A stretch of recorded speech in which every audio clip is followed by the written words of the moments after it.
Unless you've been living under a rock, you know that, with a few notable interruptions, rents and home prices in many regions have been rising faster than incomes for the last few decades. This is true not only in places like San Francisco, Boston, New York, and Los Angeles, but also in Miami, Minneapolis, and Pittsburgh. As a result, housing is taking a bigger and bigger chunk of our incomes. To understand why this is happening, we need to review the basic laws of supply and demand. In a well-functioning market, increases in demand are met with increases in supply that moderate price increases. For example, let's say Starbucks develops a widely popular new chocolate drink. In the short run, the increased demand for cocoa may lead prices to go up. Eventually, new suppliers will emerge to supply additional cocoa, moderating prices. In the long run, prices will settle at a new equilibrium. The housing market in high-cost cities doesn't work this way. In many cases, increases in demand are not met by increases in supply. That means rents and home prices rise much faster than incomes. There are a lot of reasons for this. First of all, housing markets are very different from the markets for cocoa and other consumer goods. New houses and apartment buildings last a long time. They're expensive to produce and often command a premium relative to older homes. And housing costs reflect more than just the features of the unit itself, but also the features of the neighborhood.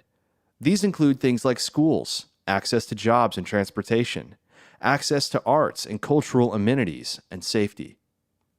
It also takes time to produce new housing in response to an increase in demand. And new construction requires land, which is in limited supply. As Will Rogers famously said, "Buy land. They ain't making any more of this stuff." There's not much that cities can do about these things, but there is one major factor that cities can control: the approvals process for new construction. According to research, a major explanation for rising housing prices is that it is getting harder and harder to get the approval needed to build new housing. Roadblocks in the construction approvals process make it hard for builders and developers to create enough new homes to respond to rising demand. And when supply can't keep up with demand, prices go up. Economists believe these roadblocks are one of the major reasons why rents and home prices have increased over the past 45 years, despite declines in construction costs.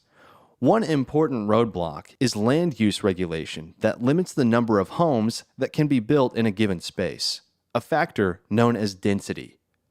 Other roadblocks include cumbersome development processes that increase the length of time and cost of getting approval from the city to begin construction, and high-impact fees that are intended to cover the cost of roads and schools to serve the new residents, but also add to development costs.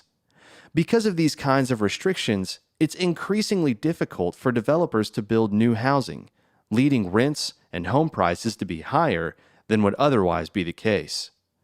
To learn how to fix this problem, tune into the video, "What Can Communities Do to Make Housing Markets Work Again?" on localhousingsolutions.org.